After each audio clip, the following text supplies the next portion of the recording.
मेरा नाम सुमित है। मैं अमेरिका में काम किया करता था, लेकिन मेरा असली घर इलाहाबाद में था। मेरी ये कहानी रोंगटे खड़े कर देने वाली है, जिसे सुनकर आप हैरान रह जाएंगे। मैं जब 5 साल का था तब मेरे माँ बाप की एक कार एक्सीडेंट में मौत हो गई। उसके बाद से मेरे बड़े भाई ने ही मेरा ध्यान रखा, मुझे पढ़ाया लिखाया, इस काबिल बनाया कि आज मैं पढ़ लिख कर अमेरिका में बहुत अच्छी नौकरी कर रहा हूँ। अब मैं शादीशुदा हूँ। मेरी पत्नी का नाम काजल है। मेरी शादी 6 महीने पहले ही हुई थी। मैंने अपनी पसंद की शादी की थी। मेरे एक दोस्त की शादी थी और इसी की शादी में मैंने काजल को पहली बार देखा था। वो कम उम्र और खूबसूरत होने के साथ साथ बहुत ही शर्मीली लड़की थी और इसी बात ने मुझे उसकी तरफ दीवाना कर दिया था। मेरे माँ बाप तो नहीं थे, लेकिन बड़े भैया और भाभी थे। जैसे ही मैंने अपने भैया और भाभी को काजल के बारे में बताया तो मेरी भाभी बहुत खुश हुई और कहने लगी, ये तो बहुत अच्छी बात है, मुझे भी किसी का साथ मिल जाएगा और तुम्हारा भी घर बस जाएगा। चलो अच्छा है, मैं लड़की ढूंढने के झंझट से भी बच जाऊंगी। मैं अमेरिका से कुछ दिनों की छुट्टियों पर आया हुआ था, क्योंकि मेरी नौकरी बाहर थी और मैं सालों से बाहर काम किया करता था। इसीलिए मैंने भाभी से कहा कि वो मेरी चट मंगनी पर ब्याह कर दे। मैं अब 2 साल से पहले यहाँ दोबारा लौटकर नहीं आ सकूँगा। भाभी मेरा रिश्ता लेकर काजल के घर गईं। काजल के घर वाले भी बहुत खुश हुए और इस रिश्ते के लिए राज़ी हो गए। इसी तरह 1 महीने के अंदर अंदर मेरी और काजल की शादी हो गई और वो मेरी दुल्हन बनकर हमारे घर चली आई। शादी की पहली रात ही मैंने काजल पर पूरी तरह से अपना हक जमा लिया था और साथ ही साथ उसे ये भी बता दिया था कि मेरे बड़े भैया मेरे बाप की जगह हैं और उन्होंने हमेशा ही मुझे अपनी औलाद की तरह पाला है और अपनी औलाद की तरह ही समझा है। उन्होंने मेरी हर ज़रूरत को, हर ज़िद को पूरा किया है। इसीलिए वो हमेशा मेरे बड़े भैया की हर बात को सर आँखों पर रखेगी और उन्हें कभी किसी शिकायत का मौका नहीं देगी। शादी के 1 महीने बाद मेरी छुट्टियां ख़त्म हुई तो मैं टूटे दिल के साथ उसे छोड़कर अमेरिका चला गया। अपनी प्यारी पत्नी को छोड़कर अकेला ज़िंदगी गुजारने के बारे में सोचना भी एक मुश्किल एहसास सा लगता था और मुझे ये वक्त गुजारना था। मुझे 2 साल की जुदाई को हर सूरत में बर्दाश्त करना ही था। मुझे अमेरिका आए हुए 1 महीना ही गुजरा था और वो जब भी मुझसे फ़ोन पर बात करती तड़प तड़प कर रोने लगती। उसकी रोती हुई आवाज़ सुनकर मेरी तो जान निकल गई थी।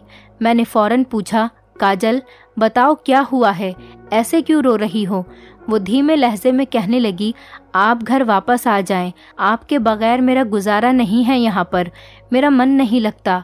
मैं उसको समझाने के लिए कह देता कि क्यों मन नहीं लगता, वहाँ भाभी और भैया तो है ना तुम्हारा ध्यान रखने के लिए। फिर भी वो रोती रहती और कहती कि तुम जल्दी से घर वापस आ जाओ।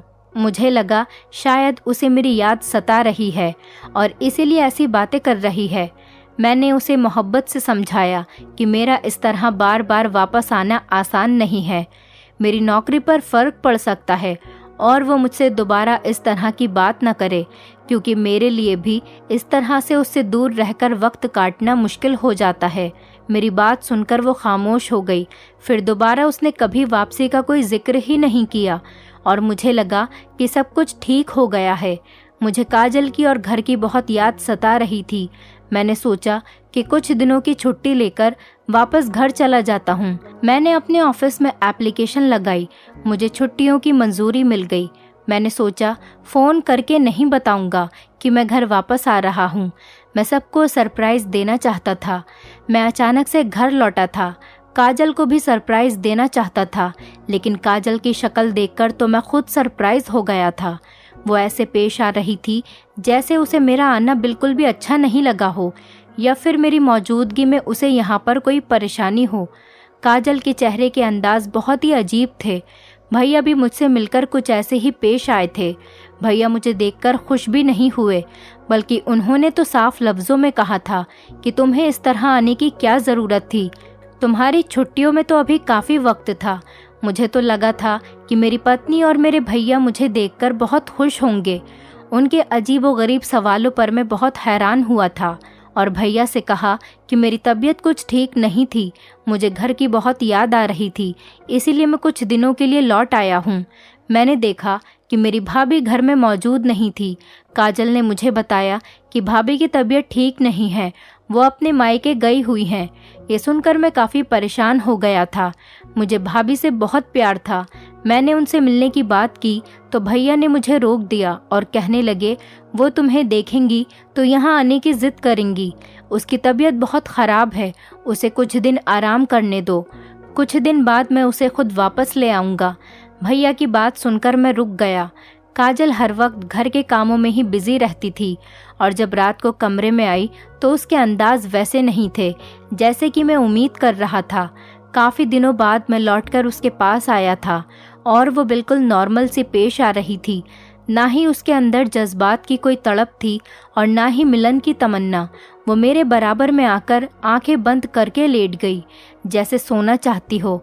शायद वो किसी बात पर मुझसे नाराज़ हो और इसीलिए मैंने उसे मनाने के लिए उसकी तरफ अपना हाथ बढ़ाया, लेकिन उसने तो बहुत आसानी से मेरा हाथ झटक दिया और कहने लगी कि मैं बहुत थक गई हूँ, प्लीज़ मुझे सोने दीजिए।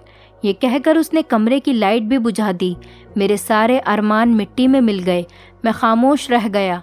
जिस औरत के लिए मैं अपनी नौकरी दांव पर लगाकर वापस आया था, उसे तो मेरी कोई परवाह ही नहीं रही थी। जिस अंदाज में उसने मेरा हाथ झटका था, मेरी इज्जत को बहुत ठेस पहुंची थी। इसीलिए मैंने खुद उसकी तरफ से मुंह फेर लिया और सो गया। लेकिन आधी रात को मुझे ऐसा महसूस हुआ जैसे काजल बिस्तर से निकलकर कहीं बाहर गई हो। कमरे से अटैच ही बाथरूम था, फिर वो बाहर कहाँ गई थी मुझे समझ नहीं आया। और फिर ख्याल आया कि कहीं ऐसा तो नहीं कि वो मुझसे ज़्यादा नाराज़ हो और इसीलिए कमरे से निकली हो। मैंने भी तो जान पूछकर उससे कितने दिनों तक उससे दूरी इख्तियार कर रखी थी। मैं उसके पीछे पीछे कमरे से बाहर निकला तो वो मुझे भैया के कमरे में जाती हुई दिखाई दी। रात के इस वक्त भाई के कमरे में उसका क्या काम था, जबकि भाभी भी घर में नहीं थी। मैं सोच में पड़ गया था। मुझे अपने भैया और काजल दोनों पर ही बहुत भरोसा था, इसीलिए मेरे दिल में एक बार भी उनके खिलाफ कोई बात नहीं थी। और मैं भैया के कमरे की तरफ बढ़ गया कि शायद वो किसी काम से वहाँ पर गई हो, लेकिन कमरे के दरवाजे पर पहुँचते ही ऐसा लग रहा था जैसे मेरे पैर जंजीर से बंध गए हों। कमरे के अंदर से आती आवाज़ों ने मुझे हिलाकर रख दिया था। मैं सोच भी नहीं सकता था कि मेरी पत्नी मेरे पीछे इतनी घटिया हरकत भी कर सकती है। मैं चाहता तो उसी वक्त कमरे के अंदर दाखिल होकर काजल और अपने भैया को रंगे हाथों पकड़ लेता, लेकिन ऐसा करने से हर रिश्ते का भरम टूट जाता और मैं इस भरी दुनिया में अकेला रह जाता। इसीलिए मैंने सब्र से काम लिया था और सोचा था कि मैं काजल के मुंह से सब कुछ जानकर रहूँगा कि आखिर उसने मुझे छोड़कर आधी रात को मेरे भैया के कमरे में जाना क्यों ज़रूरी समझा। मैं कमरे में जाकर वापस बैठ गया और फिर काफ़ी देर के बाद जब काजल वापस लौटी तो मुझे जगा हुआ देखकर उसके चेहरे का रंग बदल गया। मैंने उससे पूछा कि तुम कहाँ पर गई थी, तो वो घबराकर कहने लगी कि मैं हवा खाने के लिए ऊपर छत तक गई थी। उसके झूठ ने मेरा शक यकीन में बदल दिया था, क्योंकि मैं जान गया था कि वो मेरी आंखों में धूल झोंक रही है। लेकिन मेरे भैया ऐसा कैसे कर सकते थे? वो तो मेरे सगे भाई हैं, जिसे मैंने अपने बाप का दर्जा दे रखा था। और मेरे भैया अपनी पत्नी से बहुत मोहब्बत करते थे। वो अपनी पत्नी को धोखा नहीं दे सकते थे। तो फिर आधी रात को मेरी पत्नी और उनके बीच में क्या चल रहा था? मेरी भाभी अपने मायके क्यों गई हुई थी, जबकि आज तक कभी मैंने अपनी भाभी को मायके में रहते हुए नहीं देखा था। मेरे अंदर एक तूफान जाग रहा था और इस तूफान को इसी वक्त थमना था जब सच्चाई पूरी तरह खुलकर मेरे सामने आ जाती। मैं पूरे 3 महीने से यहाँ नहीं था और उन 3 महीने में मेरे पीछे यहाँ क्या कुछ हुआ था, ये सब कुछ देखते देखते मुझे 15 दिन गुजर गए। मुझे ये सब कुछ जानना था, लेकिन उससे पहले मुझे अपनी पत्नी को अपने भैया के कमरे में जाने से रोकना था। अगले ही दिन मेरी पत्नी आईने के सामने खड़ी होकर तैयार हो रही थी और मैं बिस्तर पर लेटकर उसे अपनी आंखों से देख रहा था। मैं उसकी नज़र में एक सोता हुआ इंसान था, लेकिन हकीकत में तो मैं जाग रहा था। रात को इस वक्त अपनी पत्नी को तैयार होता देखकर मुझे हरगिज़ भी खुशी नहीं हो रही थी, क्योंकि मेरी पत्नी मेरे लिए तैयार नहीं हो रही थी, बल्कि उसकी ये तैयारी तो मेरे बड़े भैया के लिए थी। मेरा वो बड़ा भाई जिसे मैंने अपने बाप का दर्जा दे रखा था। मेरी पत्नी आधी रात को इसके कमरे में चली जाया करती थी और मैं ये बात अच्छी तरह से जानता था कि वो वहाँ क्या होता है। हमेशा की तरह इस रात भी मेरा दिल चाह रहा था कि मैं उठकर अपनी पत्नी का हाथ पकड़ लूं और उसे अपने बड़े भैया के कमरे में जाने से रोक दूं, लेकिन मैं मजबूर था। मेरे पास उसके सिवा और कोई रास्ता नहीं था कि मैं अपनी पत्नी को अपने बड़े भाई के पास जाता हुआ देखूं, क्योंकि उसे रोकने की जुर्रत का अंजाम बहुत ही भयानक होने वाला था। मेरी पत्नी काजल की उम्र सिर्फ 20 साल की थी। वो जवान और खूबसूरत भी थी, लेकिन उसके बावजूद भी काजल मेरे हाथों से बाहर थी, क्योंकि इतनी रातों में एक रात भी ऐसी नहीं आई थी जो उसने मेरे साथ गुजारी हो। मैं हर रात उसे पाने की हसरत लिए बिस्तर पर पड़ा रहता था और वो मुझे नज़रअंदाज करके कमरे से निकल जाती थी। मेरे भैया उसके साथ कैसा ही सलूक क्यों ना करते, लेकिन वो वापस नहीं आती थी और सारी रात उसी के साथ रहती थी। आज भी वो जिस तरह तैयार हुई थी, मेरी नज़र उसके खूबसूरत वजूद पर जमी हुई थी और फिर वो खामोशी से कमरे से बाहर निकल गई और थोड़ी देर बाद अजीबोगरीब आवाज़ों का सिलसिला शुरू हो गया और मैं बस अपने बिस्तर पर लाचारों की तरह पड़ा रहा। लेकिन मैं अच्छी तरह से जानता था कि मेरे भैया के कमरे में क्या चल रहा है और मेरी पत्नी सुबह किस हाल में वापस लौटेगी। दिल तो चाहता था कि मैं अपने भैया के कमरे में जाऊं और हाथ पकड़कर अपनी पत्नी को वहां से वापस ले आऊं, लेकिन मैं बहुत मजबूर था। अगर मैं ऐसा करता तो हमेशा के लिए अपनी पत्नी को खो देता और मैं काजल को हरगिज़ नहीं खोना चाहता था। मैं उससे दीवानों जैसी मोहब्बत करता था और इसी के लिए तो मैं अपनी अमेरिका की इतनी बेहतरीन नौकरी छोड़कर वापस लौट आया था।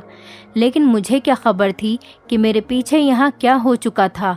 ये राज जब मुझ पर खुला, जब मैं अपनी पत्नी की मोहब्बत में सब कुछ छोड़कर वापस आ गया और यहाँ आने के बाद मुझे पता चला कि मेरी पत्नी तो मेरे बड़े भैया की गुलाम बन चुकी है। मेरी तो दुनिया ही लुट गई थी। शुरू में तो मुझे इस बात पर यकीन नहीं आता था कि मेरी पत्नी हर रात मुझे छोड़कर मेरे भैया के कमरे में चली जाती है, लेकिन आहिस्ता आहिस्ता मुझे पता चला कि वहाँ सारी रात उन दोनों के बीच क्या होता है। एक पति होने के नाते मेरी बर्दाश्त से बाहर था, लेकिन फिर भी मैं सब कुछ बर्दाश्त करने पर मजबूर था। मेरी पत्नी को कमरे से गए आधा घंटा भी नहीं हुआ था और मेरे बड़े भैया के कमरे से आवाज़ आने लगी थी। अपनी बीवी की ऐसी आवाज़ सुनकर मेरी आंखों में आंसू आने लगे थे कि मैं अपनी पत्नी के साथ ही समझौता देख रहा था, लेकिन कुछ कर नहीं पा रहा था। मैंने सब्र का घूंट पी लिया था। शायद यही मेरा मुकद्दर था और यही मेरा नसीब। सुबह के वक्त जब काजल अपने कमरे में बुरी हालत में और लड़खड़ाती हुई वापस आती थी, मुझे ही पता होता था कि वो किस हाल में वापस लौटी है, लेकिन उसके बावजूद मैं अंधा, बहरा और गूंगा बिस्तर पर पड़ा हुआ था और फिर वो खामोशी से मेरे पास लेट गई, जैसे रात कमरे से बाहर ही नहीं निकली हो। और मैं भी अपनी जगह अनजान बन गया था ताकि हमारे रिश्तों को बचा सकूं, क्योंकि इस रिश्ते को ख़त्म करना मेरे बस में नहीं था। फ़िलहाल मेरे पास नौकरी भी नहीं थी, क्योंकि अब तो मैं सब कुछ छोड़कर अमेरिका से वापस लौट आया था। इसीलिए आधे दिन बाद बिस्तर से निकला। काजल मुझसे पहले उठकर घर के कामों में बिजी हो गई थी और न वो मुझसे नज़र मिलाती थी और ना ही वो किसी तरह की बात मुझसे किया करती थी और ना ही मैं। पता नहीं ये कैसा अजीब सिलसिला था जो हम दोनों के बीच पिछले कई दिनों से चल रहा था। मैं खुद को और काजल को इस दलदल से निकालना चाहता था, क्योंकि अब इस तरह की ज़िंदगी गुजारना मेरे लिए नामुमकिन हो चुका था। मैं सच्चाई का पता लगाना चाहता था। मैं सब कुछ जानना चाहता था कि मेरे पीछे यहाँ क्या क्या हुआ है, लेकिन उससे पहले मुझे अपनी पत्नी को अपने भैया के कमरे में जाने से रोकना था और इसीलिए अगली रात मैंने सोने के बजाय जागने का फैसला किया। रात के 2 बज रहे थे और मैं टीवी खोलकर बैठा हुआ था। काजल किसी बिन पानी की मछली की तरह बेचैन यहाँ से वहाँ तड़प रही थी और जब कुछ वक्त और गुजरा तो गुस्से में आ गई और कहने लगी कि कब तक जागोगे आप, बहुत रात हो गई है, टीवी बंद करो और लाइट भी, और सो जाओ। तो मैंने कोई जवाब नहीं दिया तो उसने आगे बढ़कर खुद ही टीवी और लाइट बंद कर दी। मजबूरन वो आंखें बंद करके बिस्तर पर लेट गई। मैं भी बराबर खामोशी से लेट गया। जब कुछ वक्त बाद उसे लगा कि मैं सो गया हूँ तो वो पिछली रात की तरह फिर से तैयार होकर कमरे से बाहर निकल गई और मेरे दिल में आग जल उठी। उसके जाते ही मैं भी कमरे से बाहर निकला और देखा तो वो भैया के कमरे में दाखिल हो गई थी और दरवाज़ा अंदर से बंद कर लिया था। मैं फ़ौरन स्टूल पर खड़ा हुआ और रोशनदान के करीब चढ़ा और झांक कर अंदर देखा तो अंदर का नज़ारा देखकर तो मेरे होश ही उड़ गए। मेरी पत्नी मेरे भैया के करीब खड़ी थी और मेरे भैया के हाथ में एक जलती हुई मोमबत्ती थी जिसे भैया ने काजल की हथेली पर रख दिया था और काजल बिल्कुल इस तरह खामोश पड़ी थी जैसे बेजान मूरत हो। इसके बाद जो कुछ हुआ वो देखकर मेरे रोंगटे खड़े हो गए। काजल तो वही सब कुछ कर रही थी जो भैया उससे करवाना चाहते थे। काजल की हालत ऐसी थी कि अगर भैया उसे छत पर उल्टा लटकने को कहते तो शायद वो उससे भी इनकार नहीं करती। लेकिन ये सब क्या था और क्या हो रहा था मैं नहीं जानता था। इस रात में चुपचाप ऐसे ही वापस लौटकर अपने कमरे में जाकर लेट गया और अगली रात मैंने फिर से काजल को किसी तरह भैया के पास उनके कमरे में जाने नहीं दिया था। जैसे ही वो उठकर तैयार होने लगी मैं फ़ौरन से बिस्तर से उठा और उसका हाथ पकड़कर उसे बैठाया और कहा कि आज की रात तुम कमरे से बाहर नहीं जाओगी। मेरा लहजा और मेरा अंदाज़ा देखकर वो खामोश हो गई। फिर कुछ देर बाद बिस्तर पर बुरी तरह से तड़पने लगी। उसकी हालत बिल्कुल ख़राब हो गई थी। फिर मेरे बाजू में झूल गई थी। ऐसा लग रहा था जैसे वो कुछ पल की मेहमान हो। मैं बुरी तरह से घबरा गया कि ज़ोर ज़ोर से चीखने लगा। मेरी आवाज़ मेरे भैया सुनकर कमरे से निकलकर मेरे पास चले आए और काजल की ऐसी हालत देखकर मुझसे कहने लगे कि इसे मेरे कमरे में जाकर लिटा दो।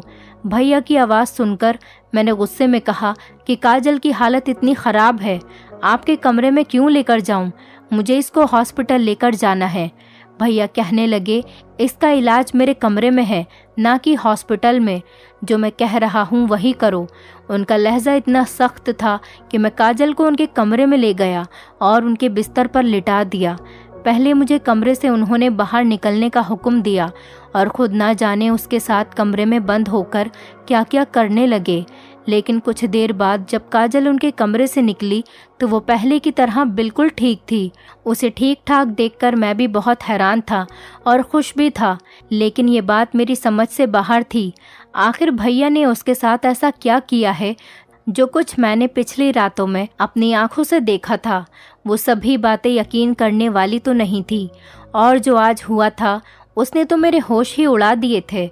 मैं बहुत ही ज़्यादा डर गया था क्योंकि काजल को तकलीफ़ में देखना मेरे लिए बहुत मुश्किल था। और फिर हर गुजरती रात के साथ मुझे एहसास हुआ कि मैं जिस रात काजल को भैया के कमरे में जाने से रोकता था उसकी हालत ऐसे ही बिगड़ जाती थी। मुझे वापस आए हुए 15 दिन से ज़्यादा हो चुके थे, लेकिन एक रात भी काजल ने मेरे साथ नहीं गुजारी थी, बल्कि वो हर रात भैया के कमरे में चली जाती थी और मैं ये सब कुछ देखकर भी अनजान बन जाता। अगर मेरी जगह कोई और होता तो सीधे अपने भैया का गिरेबान पकड़ता और अपनी पत्नी को भी कटघरे में खड़ा कर देता।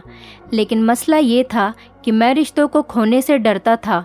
माँ बाप के चले जाने के बाद मेरे बड़े भैया ही मेरे लिए सब कुछ थे और काजल वो तो मेरी मोहब्बत, मेरी ज़िंदगी थी। लेकिन वो दोनों मिलकर जो कुछ भी कर रहे थे उसके पीछे क्या वजह थी, ये जानने के लिए मैं घर से निकल गया था और सीधे अपनी भाभी के मायके पहुंचा, क्योंकि मेरे पीछे यहाँ जो कुछ भी हुआ था अगर इसके बारे में किसी को कुछ पता था तो वो थी मेरी भाभी। जब मैं भाभी के दरवाजे पर गया और मैंने उनका दरवाज़ा खटखटाया, भाभी ने दरवाज़ा खोला और वो मुझे देखकर पहले तो बहुत हैरान हुई और फिर खुशी से मेरा हाथ पकड़कर मुझे अपने घर के अंदर ले गईं और कहने लगी, मैंने तुम्हें बहुत याद किया। मैं पिछले 2 महीने से यहाँ पड़ी हुई हूँ और तुम्हारे भैया ने एक बार भी पलटकर मुझे नहीं देखा। मैंने हैरानी से पूछा कि आपकी तबीयत ठीक है? मुझे तो बताया गया था कि आप बीमार हैं। भाभी ने हंसकर मेरी तरफ देखा और कहने लगी, बीमार मैं नहीं बल्कि वो लोग हैं जो मुझे बीमार कर रहे हैं। इलाज की ज़रूरत उन लोगों को है, मुझे नहीं। भाभी का अंदाज़ बहुत अजीब था। मैंने कहा, भाभी मुझे सच सच बताइए कि मेरे पीछे यहाँ पर क्या क्या हुआ है। मैं जब से यहाँ आया हूँ भैया और काजल का रवैया देखकर मैं बहुत परेशान हूँ। मेरी पत्नी तो मेरी रही ही नहीं, मैं जाऊं तो कहाँ जाऊं। मुझे परेशान देखकर भाभी ने तसल्ली दी और कहने लगी, सब कुछ ठीक हो जाएगा, तुम फिक्र मत करो। और फिर भाभी ने मुझे एक ऐसा राज बताया जिसे सुनकर मेरे रोंगटे खड़े हो गए। जो कुछ मैं देख रहा था वो वैसा नहीं था जैसा मुझे नज़र आ रहा था। सारी हकीकत जानकर मेरी तो जान ही निकल गई थी। आज भाभी के पास आकर मुझे पता चला कि सब कुछ ठीक नहीं हुआ था, बल्कि पूरी तरह बिगड़ गया था। भाभी ने बताया, एक दिन जब मुझे काजल ने रोते हुए फ़ोन किया था, दरअसल वो बहुत ज़्यादा परेशान थी क्योंकि भैया ने उस पर जादू करवाना शुरू कर दिया था और उसकी तबीयत बहुत ज़्यादा ख़राब रहने लगी थी। मेरे भैया मेरी शादी नहीं करवाना चाहते थे क्योंकि मेरे भेजे हुए पैसों से वो शहर में अपने नाम की जायदाद बना रहे थे और वो नहीं चाहते थे कि मेरी फैमिली बने। इसीलिए उन्होंने मेरी शादी तो करवा दी, लेकिन मेरे अमेरिका वापस जाने के बाद भाभी मेरी पत्नी को भैया के नापाक इरादों से बचा नहीं पाई और भैया ने मेरी पत्नी को कई तरीकों से तंग करना शुरू कर दिया था। लेकिन जब काजल तकलीफ बर्दाश्त करती चली गई तो उन्होंने काले जादू का इस्तेमाल शुरू किया और काजल को अपने काबू में कर लिया। आधी आधी रात को वो काजल को अपने जादू के आसार में करके उस पर पढ़ाई करते, कभी उसका हाथ जलाते तो कभी उसको पढ़ पढ़ कर तकलीफ देते और इसीलिए उसकी ऐसी आवाज़ें निकलती थीं। लेकिन वो कभी भी भैया के खिलाफ नहीं जाती थी। भैया उस पर काला जादू कर रहे थे जिससे वो जिंदगी भर के लिए ना सिर्फ उनके गुलाम हो जाती बल्कि वो बे औलाद भी रहती। भाभी ने भैया को रोकना चाहा तो भैया ने उनकी बात नहीं मानी और इसीलिए भाभी ने गुस्से में घर छोड़ दिया था। भैया दौलत के लालच में इस कदर अंधे हो गए थे कि उन्होंने सारे रिश्तों को एक साथ दांव पर लगा दिया था। काजल भी हर रात इस जादू के असर में उनके कमरे में पहुंच जाया करती थी और जिस रात नहीं जाती थी उसकी तबीयत बिगड़ जाती थी। ये सब सुनकर मेरी जान निकल गई थी। फिर भाभी ने मुझे उस जादूगर का पता दिया जिसके साथ मिलकर भैया ये सब कुछ करवा रहे थे। भाभी ने कहा कि अगर तुम अपने भैया से ज़्यादा पैसे उस जादूगर को दोगे तो वो तुम्हारे लिए ये काम ज़रूर करेगा और सब कुछ ठीक हो जाएगा। मैंने ऐसा ही किया और उस जादूगर को बहुत ज़्यादा पैसे दिए तो उसने न जाने ऐसा क्या किया कि भैया का जादू ही उल्टा पड़ गया।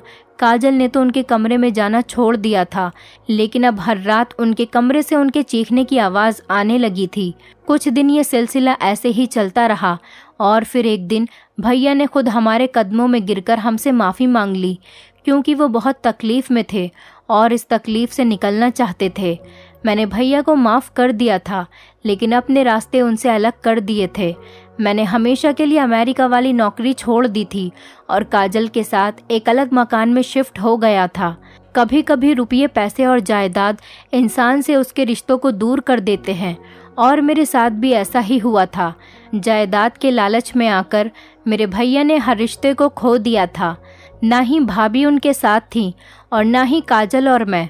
क्या आप लोगों ने भी आज की दुनिया में ऐसे लालची लोगों को देखा है जिन्हें दौलत के आगे रिश्तों की कोई परवाह नहीं होती? अब मैं और काजल, हम दोनों ने अपनी एक अलग ही दुनिया बसा ली थी। मैं अब इलाहाबाद में ही काम करता था, कहीं भी किसी भी शहर में अब काजल को अकेले छोड़कर नहीं जाऊंगा। मैंने उससे वादा किया था।